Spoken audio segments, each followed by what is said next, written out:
اور ایڈوکیٹ بننے کا شوق پیدا ہو گیا۔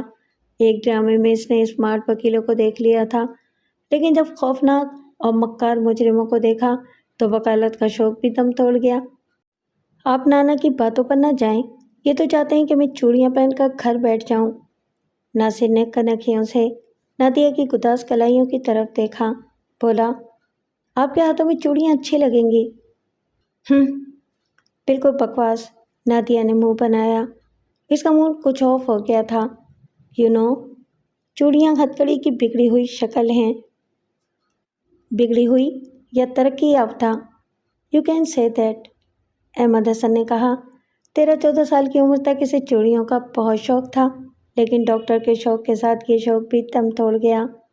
وکالت کا شوق ختم ہوا تو ادیب اور صحافی بننے کا شوق پیدا ہو گیا۔ یہ کوئی اتنا برا شوق نہیں تھا، نادیہ نے صفائی پیش کی، لیکن جب میں نے دیکھا کہ ہر ایرا غیرہ ادیب اور صحافی بنا پھرتا ہے تو میں نے یہ آئیڈیا بھی ڈراپ کر دیا۔ I want some thing unique. میں کوئی منفرد کام کرنا چاہتی ہوں۔ اس کا مطلب ہے کہ آپ ابھی تک اپنے شوق کو کوئی یقینی روپ نہیں دے سکی؟ میں نے فیصلہ کیا ہے کہ میں جیولوجسٹ اور منرالوجسٹ بنوں گی۔ ماہر ارضیات اور معدنیات۔ ایک بات سوچ لیں، اس کام میں پتھر، مٹی، گرد اور کیچڑ وغیرہ بہت ہوتی ہے۔ ایکشن اور ایڈونچر بھی تو بہت ہوتا ہے، نادیہ نے کہا۔ مجھے کسی پہاڑی علاقے میں جانے کا بہت شوق ہے، مگر کوئی ساتھ دینے والا نہیں۔ ڈیڈی کاروبار میں الجھے رہتے ہیں، نانا ابو بوڑھے ہو گئے ہیں، کسی پہاڑی علاقے میں کوئی ملنے جلنے والا بھی نہیں ہے۔ ناصر نے کہا، اگلے مہینے میرا ایک پہاڑی علاقے میں تبادلہ ہو رہا ہے۔ You are welcome there. Oh really? Nasir کو فوراً ہی اپنی غلطی کا احساس ہو گیا۔ کمپنی کی طرف سے اسے ہدایت کی گئی تھی کہ وہ اپنے تبادلے کا کسی سے ذکر نہ کرے۔ ان کی کمپنی کا حال ہی میں ایک بلند مل سے ادغام ہوا تھا۔ یہ بلند مل شمالی سلسلہ کو کے ایک آزاد علاقے میں واقع تھی۔ اس علاقے میں 2 خصوصی سہولتیں میسر تھیں۔ ایک تو وہ ٹیکس فری زون تھا اور دوسرے وہاں اون سستی اور وافر مقدار میں موجود تھی۔ ویسے سچ پوچھیں تو پہاڑی علاقہ مجھے بالکل پسند نہیں ہے۔ ناصر نے موضوع بدلنے کی کوشش کی۔ خاص طور پر سردیوں میں انسان کی تمام سرگرمیاں منجمد ہو کر رہ جاتی ہیں۔ ہمیں آپ کی دعوت پیشگی قبول ہے، نادیہ نے کہا۔ نانا، آپ کا کیا خیال ہے؟ یہ جوانوں کے مشغلے ہیں، بوڑھے نانا نے جواب دیا۔ مجھے معافی دو۔ رضا مزید موضوع بدلتے ہوئے بولا، یہ جو آپ آتش زیر پا لیے پھرتی ہیں، یہ تو بڑی خطرناک شے ہے۔ اس سے بے خبری میں کہیں آگ بھی لگ سکتی ہے۔ میں باخبری میں بھی آگ لگا سکتی ہوں۔ مجھے ہنگامہ بہت پسند ہے، احمد حسن نے کہا۔ اسے عجیب عجیب حرکتیں کرنے کا بہت شوق ہے۔ کچھ عرصہ پہلے اس کے پاس ایک ایسا لائٹر تھا جو بالکل اصلی پستول جیسا تھا۔ جب کوئی اس کے سامنے سگریٹ نکالتا تھا تو یہ پستول نما لائٹر سے اس کا خون خشک کر دیا کرتی تھی۔ اسی دوران حسن پاشا ان کے قریب پہنچا۔ رضا سے معذرت کرنے لگا کہ وہ مصروفیت کی وجہ سے اس کی طرف توجہ نہیں دے سکا۔ پارٹی رات کے 11 بجے ختم ہوئی۔ رضا اگر چاہتا تو پاشا سے کہہ کر کسی گاڑی میں لفٹ لے سکتا تھا، لیکن اسے یہ بات کچھ اچھی نہ لگی، لہٰذا وہ گلی سے نکل کر مین روڈ کی طرف بڑھا تاکہ کوئی رکشہ یا ٹیکسی پکڑ سکے۔ اسے اس بات پر تعجب ہو رہا تھا کہ پاشا نے اسے ٹرانسپورٹ کی پیشکش کیوں نہیں کی تھی۔ ابھی وہ مین روڈ پر پہنچا ہی تھا کہ ہارن کی ہلکی سی آواز اس کی سماعت سے ٹکرائی اور ایک گہرے نیلے رنگ کی ہنڈائی کار اس کے سامنے آ کر رک گئی۔ رضا نے دیکھا کہ ڈرائیونگ سیٹ پر بوڑھا احمد حسن اور پیسنجر سیٹ پر نادیہ بیٹھی تھی۔ ناصر رضا صاحب، آپ یہاں کھڑے ہیں؟ نادیہ نے کھڑکی سے سر نکالا۔ آپ کی کار کہاں ہے؟ میں ٹیکسی سے آیا تھا، رضا نے سادگی سے کہا۔ پھر سوچا، اس طبقے کے لوگ شاید یہ بات سوچ بھی نہیں سکتے کہ ان کی محفلوں میں اٹھنے بیٹھنے والا شخص بغیر کار کے بھی ہو سکتا تھا۔ اس کا مطلب ہے کہ آپ کی گاڑی ورک شاپ میں ہے، آپ نے ہمیں بتایا کیوں نہیں؟ نادیہ نے کہا اور جواب کا انتظار کیے بغیر باہر آ گئی۔ اس نے پچھلی سیٹ کا دروازہ کھولا۔ آئیے ہم آپ کو ڈراپ کر دیں۔ آپ زحمت نہ کریں، میں ٹیکسی سے چلا جاؤں گا۔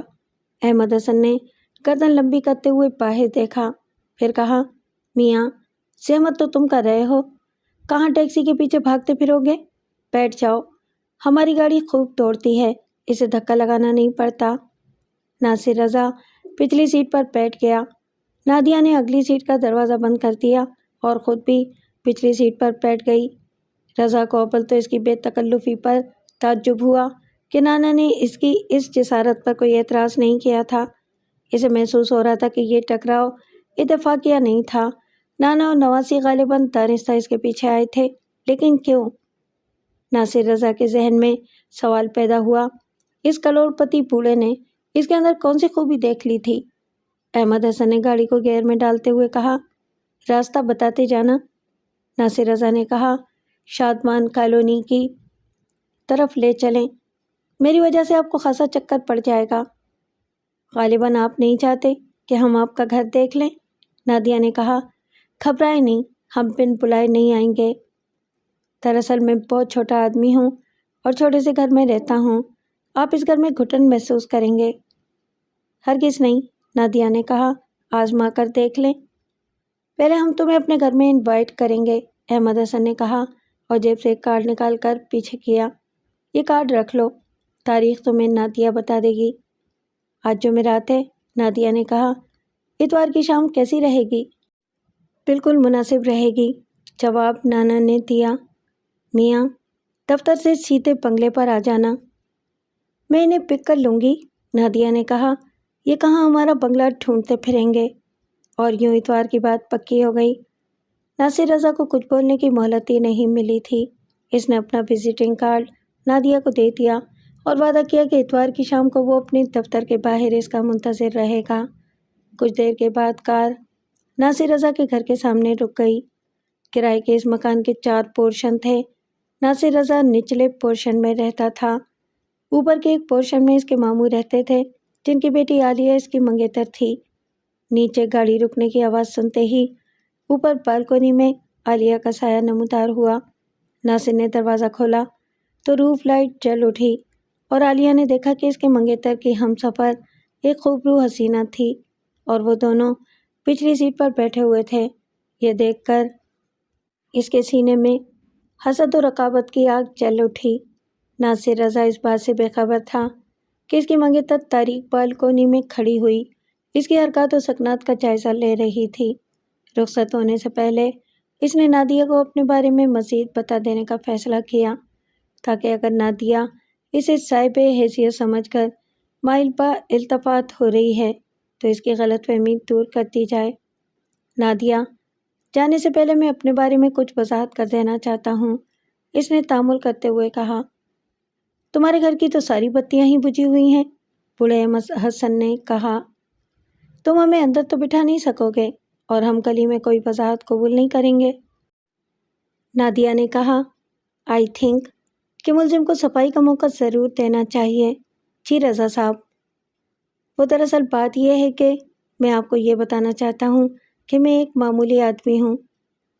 اتنی عاجزی بھی اچھی نہیں ہوتی۔ میں یہ بتانا چاہتا ہوں کہ میرے پاس اپنی کار نہیں ہے اور یہ مکان بھی کرائے کا ہے۔ بکواس، نادیہ نے کہا۔ کار نہیں تو کیا ہوا، آپ ایک کارآمد آدمی ہیں۔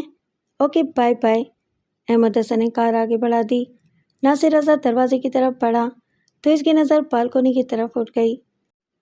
اس نے عالیہ کے بے حرکت حیولے کو پہچان لیا، نہ صرف پہچان لیا بلکہ اس کے غصے کی تپش کو بھی محسوس کیا، لیکن حیرت انگیز طور پر اس کے دل میں کوئی ندامت یا فکر مندی پیدا نہیں ہوئی۔ عالیہ تعلیم یافتہ ہونے کے باوجود ایک خاموش طبع لڑکی تھی اور وہ زیادہ تر فلسفیانہ گفتگو کرتی تھی۔ ناصر نے اسے اپنی کزن اور منگیتر سے زیادہ کوئی اہمیت نہیں دی تھی۔ بزرگوں نے رشتہ طے کر دیا تھا اور اس نے منظور کر لیا تھا۔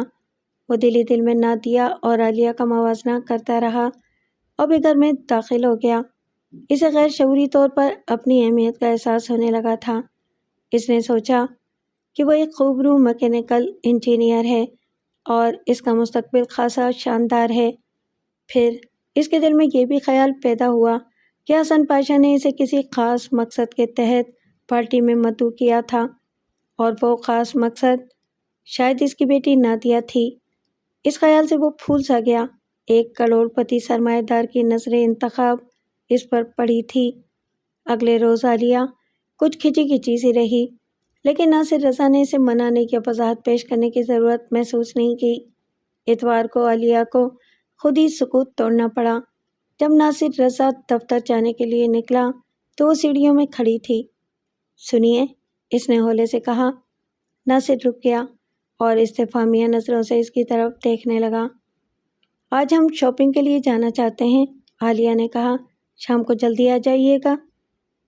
آج شام کو میں آ نہیں سکوں گا، ناصر رضا نے جواب دیا۔ ایک بزنس مین نے مجھے شام کی چائے پر مدعو کیا ہے۔ عالیہ سنجیدہ ہو گئی، بولی، یہ وہی بزنس مین تو نہیں جس کی بیٹی آپ کو گھر چھوڑنے آئی تھی؟ ناصر اپنی منگیتر کی تلخی محسوس کرتے ہوئے بولا، ہاں وہی، اور وہ خود مجھے چھوڑنے آیا تھا۔ لڑکی اس کی نواسی تھی اور اتفاق سے کار میں موجود تھی، اور اتفاق سے آپ کے ساتھ پچھلی سیٹ پر بیٹھی تھی، مگر فاصلہ رکھ کر بیٹھی تھی۔ فاصلہ رکھ کر بیٹھتی تو اتنی لگاوٹ سے باتیں نہ کرتی۔ اونچے طبقے کے لوگ تنگ نظر نہیں ہوتے، یعنی غیرت مند نہیں ہوتے۔ ان کی غیرت نچلے طبقے سے مختلف ہوتی ہے۔ ویسے چھپ کر دوسروں کی باتیں سننا اچھی بات نہیں ہے۔ اوہ، آپ ہمیں نچلے طبقے میں شمار کرتے ہیں؟ عالیہ کی آواز پھرا گئی۔ یہ مت بھولیں کہ آپ بھی ہمارے طبقے ہی سے تعلق رکھتے ہیں۔ بات ختم کرتے ہی وہ واپس مڑ گئی۔ ناصر رضا نے اسے روکنے کی کوشش نہیں کی تھی۔ شام کو ٹھیک 4:45 بجے نادیہ نے ناصر کو فون پر بتایا کہ وہ 15 منٹ کے اندر اس کے دفتر پہنچ رہی ہے۔ ناصر جلدی جلدی اپنا کام سمیٹ کر باہر پہنچ گیا۔ چند لمحوں کے بعد نادیہ اپنی ہنڈائی کارڈ میں وہاں پہنچ گئی۔ وہ اکیلی تھی اور سے رنگ شلوار سوٹ میں ملبوس تھی۔ اس نے کار روکتے ہی ناصر کے لیے اگلی سیٹ کا دروازہ کھول دیا۔ ناصر رضا رسمی کلمات ادا کرتے ہوئے سیٹ پر بیٹھ گیا۔ وہ خود کو خاصا اہم محسوس کر رہا تھا، کیونکہ ایک سرمایہ دار کی بیٹی خود اسے لینے آئی تھی۔ اگر وہ عالیہ کے مشورے پر عمل کرتے ہوئے پارٹی میں شریک نہ ہوتا تو اس نعمت شیریں سے محروم رہتا۔ نادیہ کے وسیع اور شاندار بنگلے میں گھر کے افراد کم، ملازم زیادہ تھے۔ گھر کے افراد میں فقط نادیہ اور اس کے نانا احمد حسن تھے۔ تمہاری ممی ڈیڈی کہاں ہیں؟ ناصر رضا نے پوچھا۔ ممی اپنے بیٹے کے پاس امریکہ گئی ہوئی ہیں اور ڈیڈی دفتر کی فائلوں میں الجھے ہوئے ہوں گے۔ اور کوئی بھائی بہن؟ صرف 2۔ نادیہ نے 2 انگلیاں اٹھائیں، ایک میں اور ایک میرا بھائی، اور بس۔ لیکن ممی سے ہم 2 بھی نہیں سنبھلتے۔ احمد حسن نے ملازم کو بلا کر چائے بنانے کا حکم دیا اور جلد آنے کا کہہ کر اندر چلا گیا۔ ناصر رضا کو اس پورے ماحول میں کچھ کمی محسوس ہوئی۔ نادیہ اور اس کے نانا اس ماحول میں کچھ فٹ نہیں لگ رہے تھے۔ مکان کے ساتھ مکین کو جو مطابقت ہوتی ہے وہ نظر نہیں آ رہی تھی۔ رضا نے ان خیالات کو ذہن سے چھٹک دیا۔ اگر احمد حسن اور اس کی نواسی اس بنگلے میں فٹ نہیں لگ رہے تھے تو اس کی بلا سے، اور یہ محض اس کا وہم بھی تو ہو سکتا تھا، کیونکہ اسے اتنے بڑے بنگلوں میں سکونت کرنے کا کوئی تجربہ نہیں تھا۔ نادیہ نے اس کے ساتھ خوب باتیں کیں اور خاطر و مدارات بھی خوب کی۔ بوڑھا احمد حسن صرف چائے کے دوران ان کے ساتھ بیٹھا۔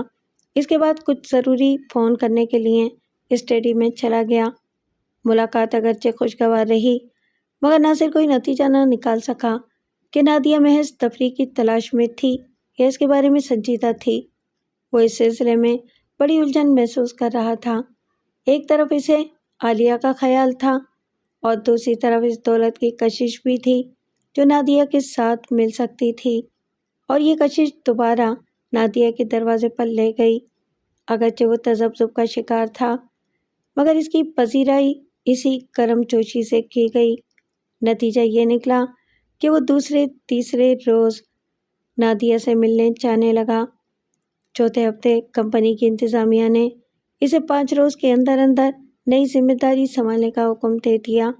اگرچہ اس معاملے میں اسے پوری رازداری برتنے کا حکم دیا گیا تھا، مگر اس نے نادیہ کو سب کچھ بتا دیا۔ غالباً یہ ہماری آخری ملاقات ہوگی، اس نے نادیہ سے کہا۔ میں کل سے جمرود کے لیے روانہ ہو رہا ہوں۔ تو کیا ہوا؟ نادیہ نے کہا۔ جمرود مریخ پر تو نہیں ہے، ہم وہاں بھی تو مل سکتے ہیں۔ مل تو سکتے ہیں لیکن کیا؟ ہماری بلند مل خاصے دشوار گزار علاقے میں ہے، پہاڑی علاقہ ہے اور قریب ترین آبادی یعنی جمرود 50 کلومیٹر کے فاصلے پر ہے۔ جمرود سے آگے پبلک ٹرانسپورٹ کا کوئی انتظام نہیں ہے۔ مل میں کام کرنے والے کیا کرتے ہیں؟ مل کی جیپوں میں سفر کرتے ہیں، تاہم ان کی ضرورت کبھی کبھی پیش آتی ہے کیونکہ مل کے کاریگروں اور افسروں کی رہائش کے لیے کوارٹر اور بنگلے بنے ہوئے ہیں۔ ان کو ضرورت کی تمام اشیاء وہیں پر مل جاتی ہیں۔ پھر تو ہم ضرور تمہارے پاس آئیں گے، نادیہ نے پرجوش لہجے میں کہا۔ وہاں مجھے اپنے شوق کو پورا کرنے کا موقع بھی مل جائے گا۔ مجھے اپنا پتہ نوٹ کرا دو، میں فون پر تمہیں اپنے پروگرام سے مطلع کر دوں گی۔ ناصر رضا نے نادیہ کے اصرار پر اپنا جمرود بلند مل کا پتہ اور فون نمبر اسے نوٹ کرا دیا، تاہم وہ دل میں مطمئن نہیں تھا۔ انتظامیہ کی طرف سے اسے رازداری کی جو تلقین کی گئی تھی وہ اس کی خلاف ورزی کا مرتکب ہو رہا تھا۔ وہ جب بھی ملنے آتا نادیہ اسے کھانا کھلائے بغیر نہیں جانے دیتی تھی۔ ان ملاقاتوں کے دوران ناصر کی اس کے ڈیڈی سے ایک بار بھی ملاقات نہیں ہوئی تھی۔ ناصر رضا نے یہ بھی محسوس کیا کہ وہ اپنے ڈیڈی کا ذکر کرنا پسند نہیں کرتی تھی۔ اگر ناصر رضا پوچھتا تو دو میں سے ایک جواب ملتا، ڈیڈی ابھی آفس سے نہیں آئے، ڈیڈی چند منٹ کسی سے ملنے گئے ہیں۔ اس شام نادیہ نے ناصر رضا کو عجلت میں رخصت کر دیا، بہانہ یہ کیا کہ غیر ملکی مہمان اس کے ڈیڈی کی دعوت پر وہاں آنے والے ہیں۔ اس روز بنگلے میں کوئی گاڑی بھی نہیں تھی، لہٰذا نادیہ نے ایک ملازم بھیج کر ناصر کے لیے ٹیکسی منگوا دی۔ جب ٹیکسی گلی سے نکل رہی تھی تو ناصر نے ایک پولیس جیپ گلی میں داخل ہوتے ہوئے دیکھی جس کی سیٹ پر ایک اعلیٰ پولیس آفیسر بیٹھا تھا۔ ناصر رضا کو اس کی شکل کچھ مانوس سی لگی، وہ اس شخص کو وردی کے بغیر کہیں دیکھ چکا ہے۔ اس نے موڑنے کے بعد ٹیکسی رکوائی اور باہر نکل کر گلی میں نظر ڈالی۔ عین اسی وقت جیپ نادیہ کے بنگلے میں داخل ہو رہی تھی اور ناصر رضا کی پیشانی پر بلب پڑ گئے۔ پولیس بنگلے میں کیا کرنے گئی تھی؟ اگلا سارا دن ناصر رضا نے شاپنگ اور سفر کی تیاری میں گزاری۔ شام کے وقت وہ ایک شاپنگ سینٹر سے خریداری کر کے باہر نکلا اور ٹیکسی تلاش کرنے لگا۔ اس نے دونوں ہاتھوں میں شاپنگ بیگ پکڑ رکھے تھے اور قدرے دقت محسوس کر رہا تھا۔ اس وقت سورج غروب ہو چکا تھا مگر ابھی اسٹریٹ لائٹس روشن نہیں ہوئی تھیں۔ سر، آپ ٹیکسی تلاش کر رہے ہیں؟ عقب سے کسی نے کہا۔ ناصر رضا ایک دم گھوم کر متکلم کو گھورنے لگا۔ وہ درمیانے قد کا ایک دبلا پتلا شخص تھا۔ اس نے شلوار قمیض پہن رکھی تھی اور ایک خاکی کیپ بغل میں دبا رکھی تھی۔ اس کے چہرے پر عجیب سی مسکراہٹ تھی جو ناصر رضا کو اچھی نہیں لگی۔ اسے یاد آیا کہ جب وہ شاپنگ کر رہا تھا تو اس وقت بھی وہ شخص اسے نظر آیا تھا۔ ہاں، ناصر رضا نے جواب دیا، تلاش تو ٹیکسی ہی کی ہے۔ آئیے میں آپ کو لے چلتا ہوں، لائیے یہ بیگ مجھے پکڑا دیجیے۔ ناصر رضا نے ہاتھ پیچھے کر لیا۔ اس شہر میں اتنا خوش اخلاق ٹیکسی ڈرائیور میں نے کبھی نہیں دیکھا۔ تمہاری ٹیکسی کہاں ہے؟ ڈرائیور نے 82 ماڈل کے ایک ٹویوٹا کرولا کی طرف اشارہ کیا۔ وہ سامنے کھڑی ہے۔ وہ تو ٹیکسی نہیں ہے، اسی لیے تم اتنا خوش اخلاق ٹیکسی ڈرائیور ہوں۔ کیا مطلب؟ سر، یہ ایک بے سہارا خاتون کی گاڑی ہے، ڈرائیور نے وضاحت کی، اور میں اس بے سہارا خاتون کا ڈرائیور ہوں۔ یہ خاتون مجھے تنخواہ نہیں دیتی، تنخواہ کے بجائے مجھے 5 گھنٹے تک اس گاڑی کو بطور ٹیکسی چلانے کی اجازت ہے، 3 بجے سے پہر سے رات کے 8 بجے تک۔ ناصر رضا کو اس کی بات معقول معلوم ہوئی۔ اس نے اپنے گھر کا پتہ بتایا اور پوچھا، کرایہ کتنا ہوگا؟ آپ جو مرضی ہو دے دیں، آپ کو ٹیکسی کا کرایہ تو معلوم ہوگا۔ ناصر رضا ٹیکسی میں جا بیٹھا۔ جب گاڑی روانہ ہوئی تو اس نے پوچھا، اگر یہ خاتون واقعی بے سہارا اور غریب ہے تو اس نے کار کیوں رکھی ہوئی ہے؟ بے سہارا ضرور ہے لیکن غریب نہیں ہے، اس کے پاس دولت بہت ہے، بس ذرا کنجوس ہے۔ مین روڈ پر پہنچ کر ڈرائیور نے گاڑی مختلف راستے کی طرف موڑ دی۔ ناصر نے جلدی سے پوچھا، کہاں جا رہے ہو؟ گھبرائیں نہیں، وقت ذرا زیادہ ہو گیا ہے۔ میں بیگم صاحبہ کو بتاتا چلوں کہ مجھے تھوڑی سی دیر ہو جائے گی، ان کا بنگلہ اسی طرف ہے۔ یہ بات تمہیں پہلے بتانا چاہیے تھی۔ فکر نہیں کریں، میں آپ سے زیادہ پیسے نہیں مانگوں گا، زیادہ دور نہیں جانا پڑے گا۔ پیسوں کی بات نہیں ہے، آپ بالکل بے فکر رہیں سر، میں کوئی چور اچکا نہیں ہوں۔ ناصر احتجاج کرتا رہا اور ڈرائیور اسے اطمینان دلاتا رہا۔ 10 منٹ کے بعد کار ایک بنگلے کے پورچ میں پہنچ کر رک گئی۔ ناصر نے سوچا کہ اسے فوراً وہاں سے نکل جانا چاہیے۔ کار روکتے ہی ڈرائیور باہر نکلا اور 1 منٹ میں واپس آنے کا کہہ کر چلا گیا۔ ناصر رضا نے دیکھا کہ وہ چابیاں اگنیشن سوئچ میں لگی ہوئی چھوڑ کر گیا تھا۔ یہ بات کسی حد تک اطمینان کا باعث تھی۔ اگر اس کی نیت خراب ہوتی تو وہ چابیاں ساتھ لے جاتا۔ بنگلہ پرانی وضع کا تھا اور اندر غیر معمولی خاموشی تھی۔ چند لمحوں کے بعد ڈرائیور واپس آ گیا۔ اس کے ساتھ ایک نوجوان ملازمہ بھی تھی۔ سر، میرا اس میں کوئی قصور نہیں ہے، ڈرائیور نے معذرتی انداز میں ہاتھ پھیلائے۔ کیا بیگم صاحبہ نے گاڑی لے جانے سے منع کر دیا ہے؟ بیگم صاحبہ نے آپ کو چائے کے لیے اندر بلایا ہے، ملازمہ نے کہا۔ جو شخص ان کے دروازے پر آتا ہے اسے وہ چائے پلائے بغیر واپس نہیں جانے دیتی۔ یہ کس قسم کا فراڈ ہے؟ ناصر نے کچھ اور ہی سوچنا شروع کر دیا تھا۔ تم مجھے کہاں لے آئے ہو؟ میں اس لائن کا آدمی نہیں ہوں۔ ڈرائیور نے ایک کندھا اونچا کیا اور ملازم سے کہا، سن لیا تم نے؟ بیگم صاحبہ کو بتا دو کہ صاحب اس لائن کے آدمی نہیں ہیں۔ ارے ہٹو، یہاں کوئی لین دین نہیں ہے بابو۔ اگر آپ کو چائے نہیں پینی تو 1 منٹ کو اندر تو آ جائیں، خود ہی بیگم صاحبہ کو کہہ دیں۔ وہ کیا بولیں، آدمی میں اتنا اخلاق تو ہونا ہی چاہیے۔ ملازمہ کی بات سن کر ناصر رضا کو احساس ہوا کہ وہ کسی انجانے خوف کی وجہ سے بد اخلاقی کا مظاہرہ کر رہا تھا۔ وہ کار سے باہر نکلا، ادھر ادھر نظر دوڑائی اور ملازمہ کے ہمراہ اندر چلا گیا۔ پرانے فرنیچر سے آراستہ ڈرائنگ روم میں ایک اتھیڑ عمر خاتون بیٹھی تھی۔ وہ سفید لباس میں ملبوس تھی مگر دوپٹہ سیاہ تھا۔ اس کے چہرے پر عجیب سی سوگواری پائی جاتی تھی۔ خاتون، بات یہ ہے کہ خاتون نے اس کی بات کاٹتے ہوئے ملازمہ سے کہا، کافی بنا لاؤ، ساتھ کچھ کھانے کے لیے بھی لے آنا۔ ملازمہ باہر نکل گئی۔ ناصر رضا نے اپنی ادھوری بات مکمل کرتے ہوئے کہا، میں ذرا جلدی میں ہوں، آپ کی بڑی نوازش ہے کہ آپ نے مجھے۔ ناصر صاحب تشریف رکھیں، خاتون نے اطمینان سے کہا۔ ناصر اپنا نام سن کر چونک گیا۔ آپ کو میرا نام کیسے معلوم ہوا؟ آپ کا نام اتنا خفیہ بھی نہیں ہے۔ میں آپ سے ایک چھوٹا سا کام لینا چاہتی ہوں، پہلے تو یہ بتائیں کہ کیا آپ پر بھروسہ کیا جا سکتا ہے؟ ناصر ہولے ہولے صوفے پر بیٹھ گیا۔ اس کا مطلب ہے کہ ڈرائیور نے ٹیکسی اور آپ کی کنجوسی کے بارے میں جو کچھ کہا تھا وہ سب جھوٹ تھا۔ اس کا اصل مقصد مجھے یہاں پہنچانا تھا۔ مسئلہ زیادہ موزوں لفظ ہے، خاتون نے کہا۔ میرا ملازموں کو اس سے زیادہ کچھ معلوم نہیں کہ میرے ایک ناراض بھائی کے بیٹے ہو تم، اور آپ نے مجھے پہلے کبھی نہیں دیکھا۔ لیکن میرے ابو نے تو کبھی آپ کا ذکر نہیں کیا۔ یقیناً نہیں کیا ہوگا کیونکہ آپ میرے بھتیجے نہیں ہیں۔ تو پھر یہ سب کیا ہے؟ بتایا نا، میں آپ سے ایک کام لینا چاہتی ہوں۔ کیسا کام؟ آپ میرے اعتماد کو ٹھیس تو نہیں پہنچائیں گے؟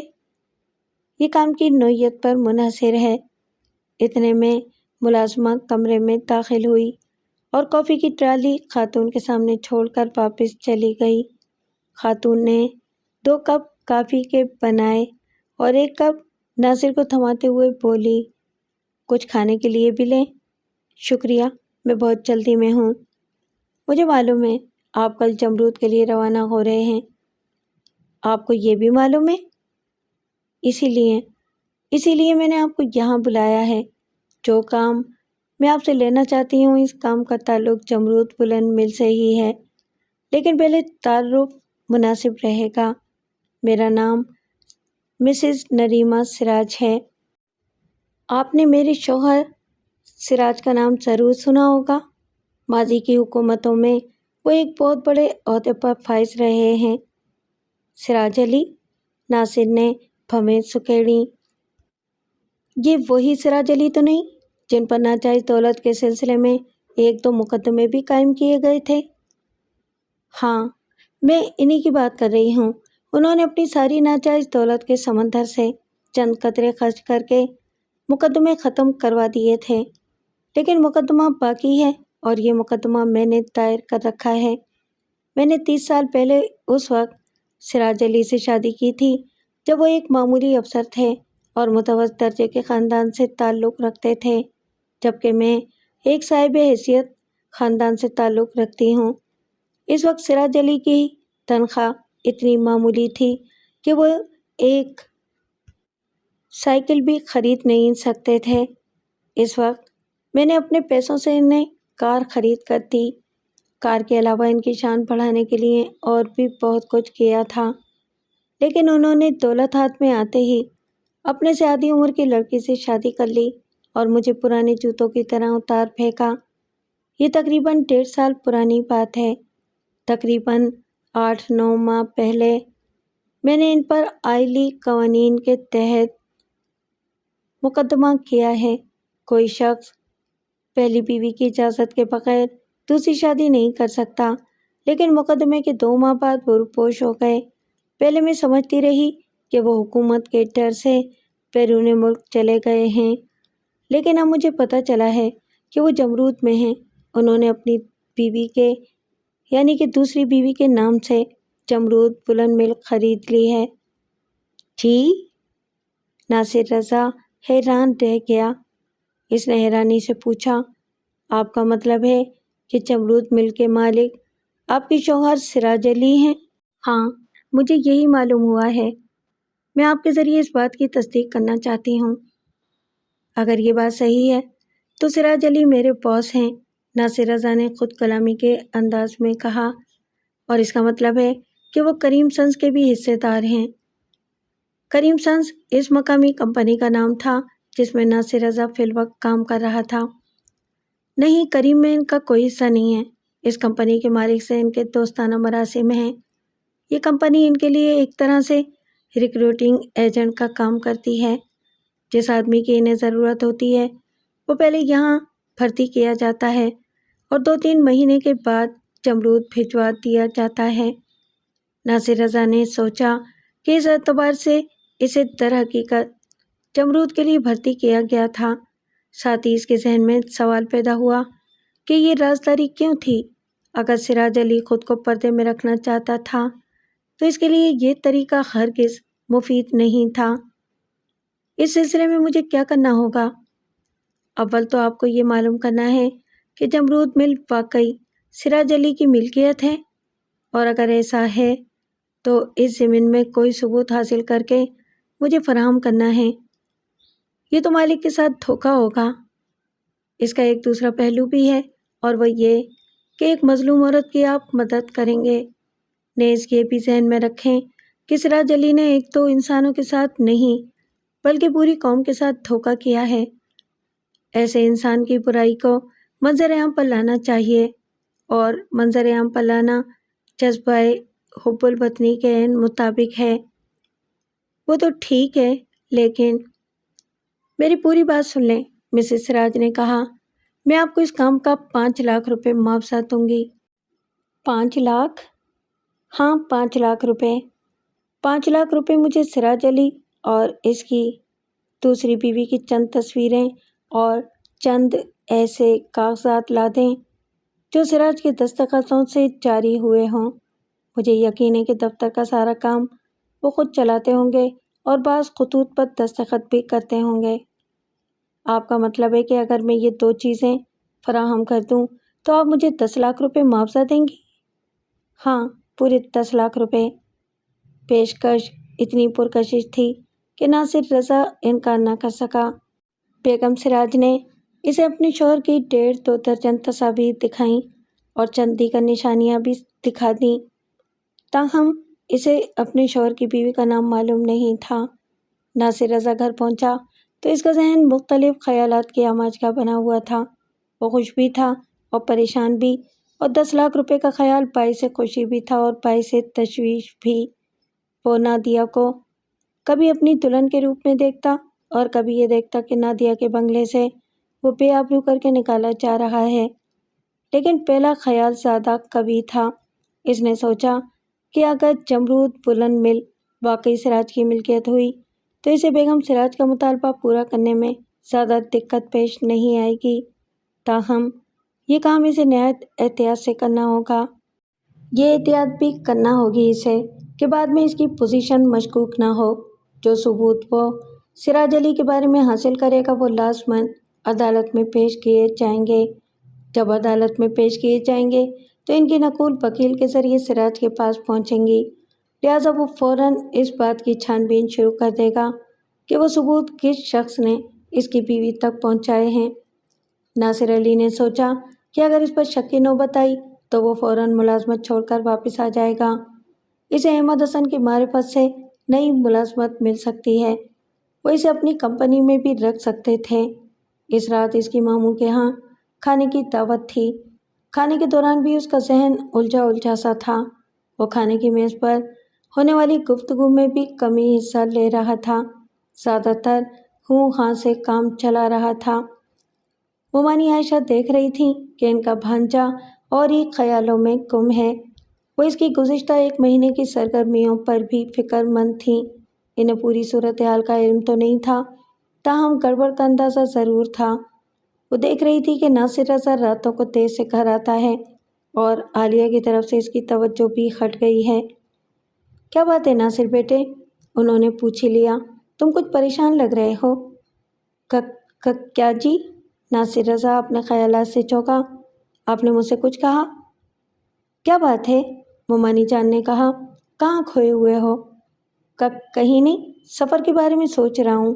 عالیہ نے شاکی نظروں سے اس کی طرف دیکھا، جیسے کہہ رہی ہو کہ تم سفر کے بارے میں نہیں، اس حسین فتنے کے بارے میں سوچ رہے ہو جو ہمارے درمیان دیوار بن کر حائل ہو گیا ہے۔